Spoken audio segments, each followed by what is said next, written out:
Dolan's Cadillac. Revenge is a dish best eaten cold. Spanish proverb.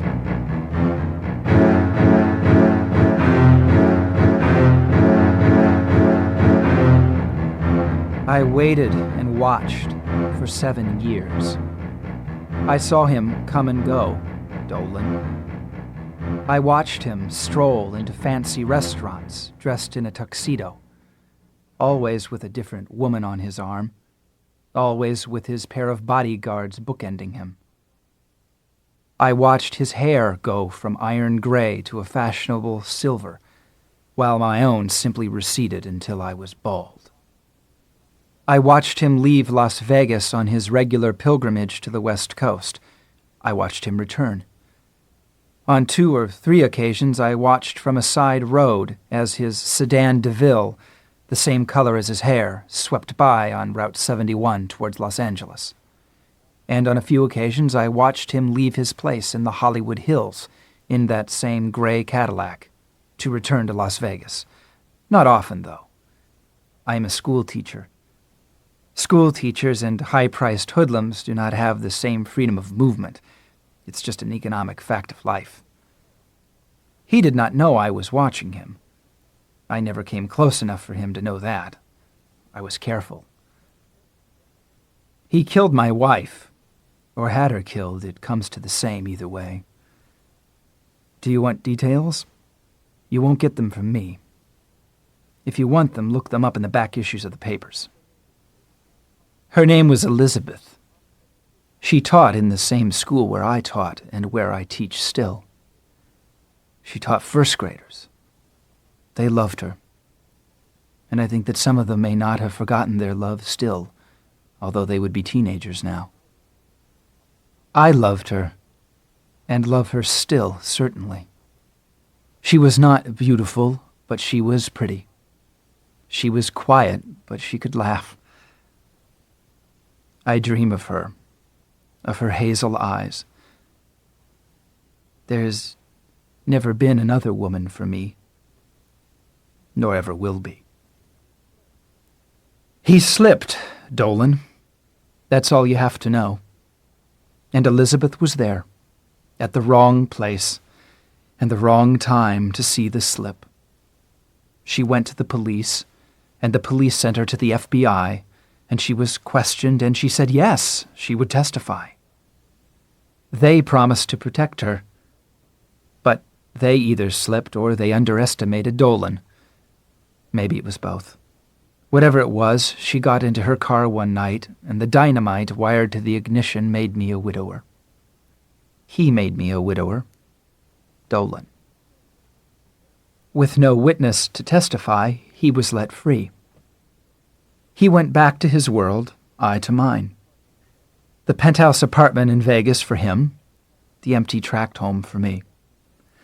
The succession of beautiful women in furs and sequined evening dresses for him, the silence for me. The gray Cadillacs, 4 of them over the years, for him, and the aging Buick Riviera for me. His hair went silver while mine just went. But I watched. I was careful, oh yes, very careful. I knew what he was and what he could do. I knew that he would step on me like a bug if he saw or sensed what I meant for him. So I was careful. During my summer vacation 3 years ago, I followed him at a prudent distance to Los Angeles, where he went frequently. He stayed in his fine house and threw parties. I watched the comings and goings from a safe shadow at the end of the block, fading back when police cars made their frequent patrols. And I stayed in a cheap hotel where people played their radios too loud, and neon light from the topless bar across the street shone in the window. I fell asleep on those nights and dreamed of Elizabeth's hazel eyes, dreamed that none of it had ever happened, and woke up sometimes with tears drying on my face. I came close to losing hope. He was well guarded, you see, so well guarded. He went nowhere without those two heavily armed guerrillas with him, and that Cadillac itself was armor-plated. The big radial tires it rolled on were of the self-sealing type favored by dictators in small, uneasy countries. Then, that last time, I saw how it could be done. But I did not see it until after I'd had a very bad scare.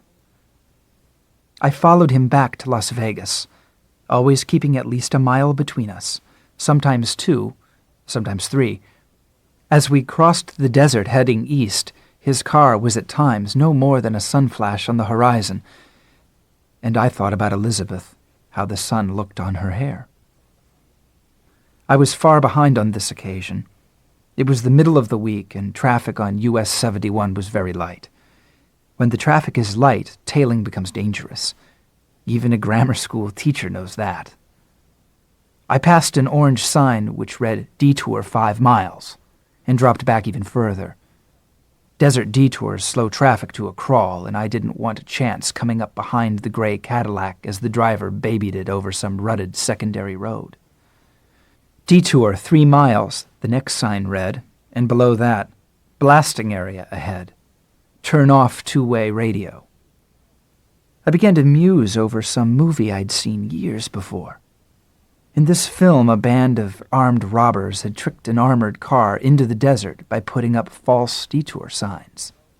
Once the driver fell for the trick and turned off onto a deserted dirt road, there are thousands of them in the desert, sheep roads and ranch roads and old government roads that go to nowhere. The thieves had removed the signs, assuring isolation, and that had simply laid siege to the armored car until the guards came out. They killed the guards. I remembered that. They killed the guards. I reached the detour and turned onto it. The road was as bad as I had imagined. Blackened dirt, 2 lanes wide, filled with potholes that made my old Buick jounce and groan. The Buick needed new shock absorbers, but shocks are an expense a schoolteacher sometimes has to put off, even when he is a widower with no children and no hobbies, except his dream of revenge. As the Buick bounced and wallowed along, an idea occurred to me. Instead of following Dolan's Cadillac the next time it left Vegas for L.A., or L.A. for Vegas, I would pass it, get ahead of it. I would create a false detour like the one in the movie, luring it out into the wastes that exist, silent and rimmed by mountains west of Las Vegas. Then I would remove the signs as the thieves had done in the movie. I snapped back to reality suddenly. Dolan's Cadillac was ahead of me, directly ahead of me, pulled off to one side of the dusty track. One of the tires, self-sealing or not, was flat. No, not just flat. It was exploded, half off the rim. The culprit had probably been a sharp wedge of rock stuck in the hardpan like a miniature tank trap. One of the 2 bodyguards was working a jack under the front end. The second, an ogre with a pig face streaming sweat under his brush cut, stood protectively beside Dolan himself. Even in the desert, you see, they took no chances. Dolan stood to one side, slim in an open-throated shirt and dark slacks, his silver hair blowing around his head in the desert breeze. He was smoking a cigarette and watching his men as if he were somewhere else, a restaurant or a ballroom, or a drawing room, perhaps. His eyes met mine through the windshield of my car, and then slid off with no recognition at all, although he had seen me once, 7 years ago, when I had hair, at a preliminary hearing, sitting beside my wife. My terror at having caught up with the Cadillac was replaced with an utter fury. I thought of leaning over and unrolling the passenger window and shrieking, "How dare you forget me? How dare you dismiss me?" Oh, but that would have been an act of a lunatic. It was good that he had forgotten me. It was fine that he had dismissed me. Better to be a mouse behind the wainscoting, nibbling at the wires. Better to be a spider high up under the eaves, spinning its web. The man sweating the jack flagged me, but Dolan wasn't the only one capable of dismissal. I looked indifferently beyond the arm waver, wishing him a heart attack or a stroke, or best of all, both at the same time. I drove on, but my head pulsed and throbbed, and for a few moments the mountains on the horizon seemed to double and even treble. If I'd had a gun, I thought. If only I'd had a gun. I could have ended his rotten, miserable life right then if only I'd had a gun. Miles later, some sort of reason reasserted itself. If I'd had a gun, the only thing I could have been sure of was getting myself killed. If I'd had a gun, I could have pulled over when the man using the bumper jack beckoned me, and gotten out, and begun spraying bullets wildly around the deserted landscape. I might have wounded someone. Then I would have been killed and buried in a shallow grave. And Dolan would have gone on escorting the beautiful women and making pilgrimages between Las Vegas and Los Angeles in his silver Cadillac, while the desert animals unearthed my remains and fought over my bones under the cold moon. For Elizabeth, there would have been no revenge. None at all. The men who traveled with him were trained to kill. I was trained to teach third graders. This was not a movie, I reminded myself as I returned to the highway and passed an orange "End Construction, the State of Nevada Thanks You" sign. And if I ever made that mistake of confusing reality with a movie, of thinking that a balding third-grade teacher with myopia could ever be Dirty Harry anywhere outside of his own daydreams, there would never be any revenge. Ever. But could there be revenge ever? Could there be? My idea of creating a fake detour was as romantic and unrealistic as the idea of jumping out of my old Buick and spraying the three of them with bullets. Me, who had not even fired a gun since the age of 16, and who had never fired a handgun. Such a thing would not be possible without a band of conspirators. Even the movie I had seen, romantic as it had made that clear. There had been 8 or 9 of them in 2 separate groups, staying in touch with each other by walkie-talkie. There'd even been a man in a small plane cruising above the highway to make sure the armored car was relatively isolated as it approached the right spot on the highway. A plot no doubt dreamed up by some overweight screenwriter sitting by his swimming pool with a pina colada by one hand and a fresh supply of Pentel pens and an Edgar Wallace plot wheel by the other. And even that fellow needed a small army to fulfill his idea. I was only one man. It wouldn't work. It was just a momentary false gleam, like the others I'd had over the years. The idea that maybe I could put some sort of poison gas into Dolan's air conditioning system, or plant a bomb in his Los Angeles house, or perhaps obtain some really deadly weapon, a bazooka, let us say, and turn his damned silver Cadillac into a fireball as it raced east towards Vegas or west towards L.A. along 71. Best to dismiss it. But it wouldn't go. Cut him out. The voice inside that spoke for Elizabeth kept whispering. Cut him out, the way an experienced sheepdog cuts a ewe out of the flock when his master points. Detour him out into the emptiness and kill him. Kill them all. Wouldn't work. If I allowed no other truth, I would at least have to allow that a man who had stayed alive as long as Dolan must have a carefully honed sense of survival, honed to the point of paranoia, perhaps. He and his men would see through the detour trick in a minute. They turned down this one today, the voice that spoke for Elizabeth responded. They never even hesitated. They went just like Mary's little lamb. But I knew, yes, somehow I did, that men like Dolan, men who are really more like wolves than men, develop a sort of sixth sense when it comes to danger. I could steal genuine detour signs from some road department shed and set them up in all the right places. I could even add fluorescent orange cones at the end of those smudge pots. I could do all that. and Dolan would still smell the nervous sweat of my hands on the stage dressing. Right through his bulletproof windows, he would smell it. He would close his eyes and hear Elizabeth's name far back in the snake pit that passed for his mind. The voice that spoke for Elizabeth fell silent, and I thought that it had finally given up for the day. And then, with Vegas actually in sight, blue and misty and wavering on the far rim of the desert, it spoke up again. "Then don't try to fool him with a fake detour," it whispered. "Fool him with a real one." I swerved the Buick over to the shoulder and shuddered to a stop with both feet on the brake pedal. I stared into my own wide, startled eyes in the rearview mirror. Inside, the voice that spoke for Elizabeth began to laugh. It was wild, mad laughter.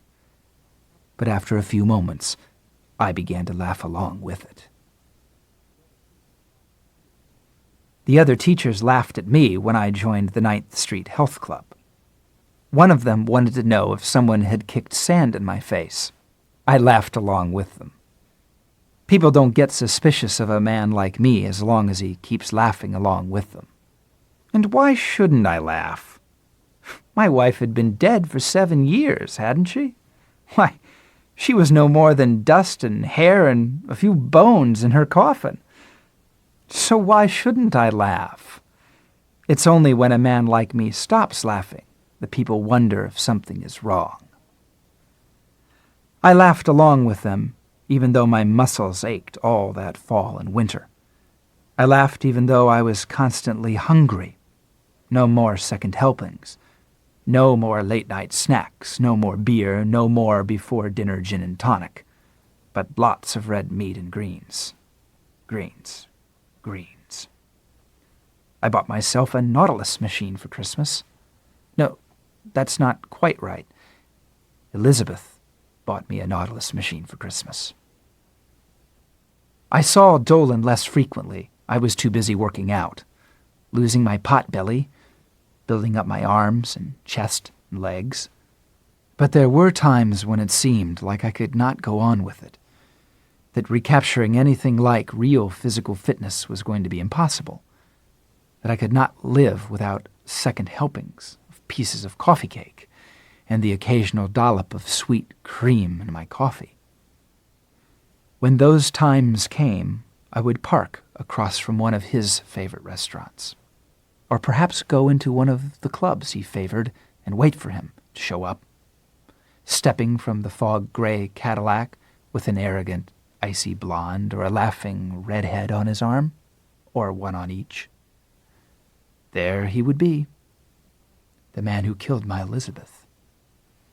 There he would be, resplendent in a formal shirt from Bijan's, his gold Rolex winking in the nightclub lights.